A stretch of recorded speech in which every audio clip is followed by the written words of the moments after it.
আপনারা যা দেখছেন এখানে সবই পরিত্যক্ত, অপ্রয়োজনীয় আবর্জনার স্তূপ এখানে দেখতে পাচ্ছেন। যদি আপনাদের প্রশ্ন করা হয় যে এগুলো কি সত্যিই আবর্জনা নাকি এরও প্রয়োজন আছে, ঠিক মানুষ বুড়ো হলে মনে করা হয় আবর্জনার মতো। আসলে কি সেই মানুষের প্রয়োজন শেষ হয়ে যায়? মানুষ মৃত্যুর পরেও কি মানুষের প্রয়োজনীয়তা শেষ হয় নাকি শেষ হয় না, নাকি আবার জেগে উঠবে কোনো রূপে কোনো রকমে? আমরা যদি সেদিকে না গিয়ে দেখি, এখানে যেই পরিত্যাজ্য অপ্রয়োজনীয় যে জিনিসপত্রের স্তূপ এখানে রাখা হয়েছে, এগুলা কিন্তু সবই নতুন হবে, শুধু রিসাইকেলের মাধ্যমে। ঠিক আমরা যেমন আপনার প্রজনন প্রক্রিয়ার মধ্য দিয়ে ক্রমান্বয়ে আপডেট হই, এগুলো আপডেট হবে, আপডেট হয়ে কিন্তু মানুষের কাছেই আবার নতুন রূপে যাবে।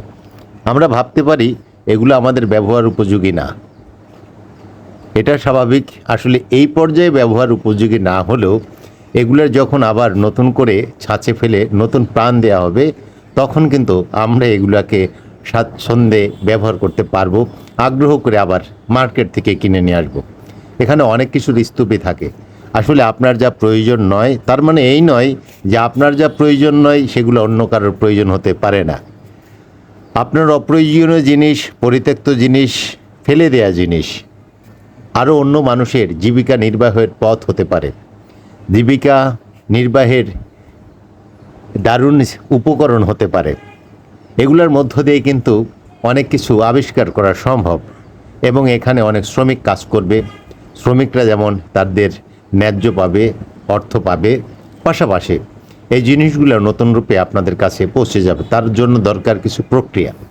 কোনো কিছুই মন্দ নয়, কোনো কিছুই ফেলে দেওয়ার নয়, সব কিছুকেই রিসাইকেল করলে অনেক ভালো কিছু আশা করা যেতে পারে। আমরা যদি জীবনের দিকে তাকাই, আমরা যদি দেশ ও দশের দিকে তাকাই, পৃথিবীর দিকে তাকাই, তাহলে দেখব আমরা আপডেট হতে হতে আজ যেখানে এসেছি, এখানে আমরা বলে থাকি যে আমরা আধুনিক। আসলে আধুনিক হতে কিন্তু অনেকবার পোড় খাওয়া লেগেছে। মানুষ পোড় খেতে খেতে কিন্তু আজ এই আধুনিকতার এখানে এসে দাঁড়িয়েছি। ঠিক এগুলোও পোড় খাবে, পোড় খাওয়ার পর আবার নতুন রূপে এদের জন্মগ্রহণ হবে।